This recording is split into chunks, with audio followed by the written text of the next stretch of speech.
Welcome to safeandsoundwellbeing.com. Welcome to my channel. If you're new here, please hit the subscribe button and join me here in Prestwich on the outskirts of Manchester. This was the first posting that I had as a brand new police officer 36 years ago. And I'm just going to spin the camera around now so you can see my view. We are here in Prestwich Clough. This area, when I worked here 36 years ago, was just a dense forest, transformed in recent years by collaboration between the council and the lovely people of Prestwich to develop this stunning flower garden, a tranquil, peaceful place for local people to come and spend time in nature, and they've done an absolutely fantastic job. And the perfect space to talk in this video about boundaries, setting boundaries and how positive they are for your mental health and your well-being. But seeing boundaries in a different way, not just as a wall, but as a door, as a doorway with locks on that you hold the key. You hold the key to choose who comes into your life, who takes your time, and who takes your emotional energy. And a big part of that is learning to say no. You will no doubt know people who always say yes to everything. The yes man, the yes woman. And the story that immediately springs to mind for me is at Oldham as a sergeant. There was a guy there I used to work with, lovely fella, got promoted to inspector, and as part of his promotion got moved to the intelligence unit. Now that was the central hub of the division where all the intelligence came in, and his job to manage all the intelligence and decide on policing operations and how all this intelligence would be used.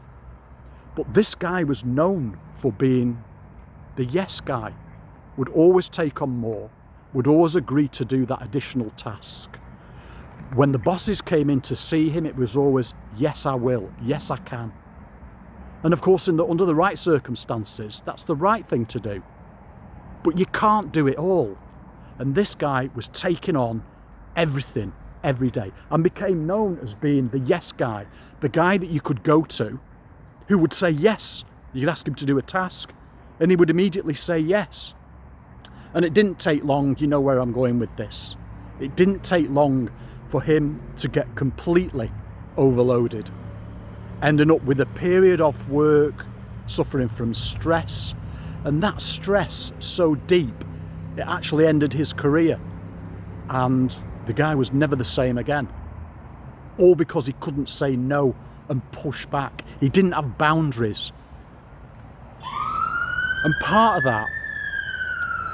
that is learning to say no.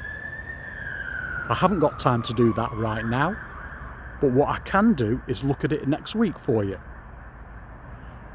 I'm very sorry, but that won't be possible at the moment. My workload is too great. Or maybe you've got that boss who keeps coming to your desk, piling more and more and more work on you. Maybe the tip here to share is one of writing down everything that you've got going on right now and then showing it to the boss, the manager, the team leader, whoever, and asking the question fairly, what would you like me to stop doing in order to do this latest thing?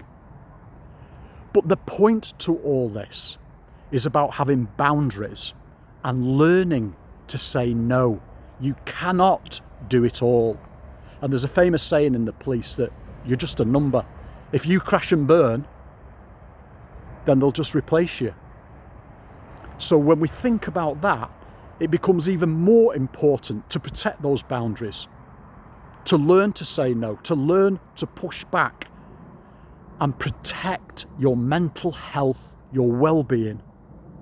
It's vital in today's busy society. It's vital for you, and it's vital for the people that love you. Learn to say no. See your boundaries as doors with locks, and you hold the key. You have the choice. Push back. Thank you for taking the time to watch. Take care. Please don't forget to subscribe, and we'll see you soon.